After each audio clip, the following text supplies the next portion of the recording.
ইন্টারনেটে একটি কাকের ভিডিও সোশ্যাল মিডিয়ায় ইউজারদের দৃষ্টি আকর্ষণ করছে। ইনস্টাগ্রামে পোস্ট করা এই ভিডিওতে একজন মহিলাকে একটি কাঠের টুকরোর ওপর একটি নোট রাখতে দেখা যায় এবং যখন তিনি কোনো কাজের জন্য অন্যদিকে ঘুরছিলেন তখন একটি কাক তার ঠোঁটে নোটটি ধরে উড়ে যায়।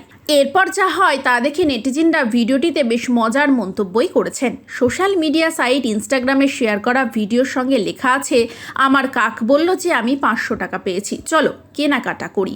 ভাইরাল হওয়া এই ক্লিপে কাকদের নোট তুলে নিতে দেখা যায়।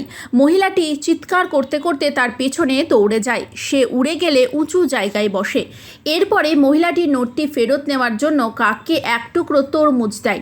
এই ভাইরাল হওয়া ভিডিওতে যে মহিলাকে দেখা যাচ্ছে সেই মহিলার নাম রজনী এবং তিনি রাস্তার প্রাণীদের উদ্ধারের কাজ করেন।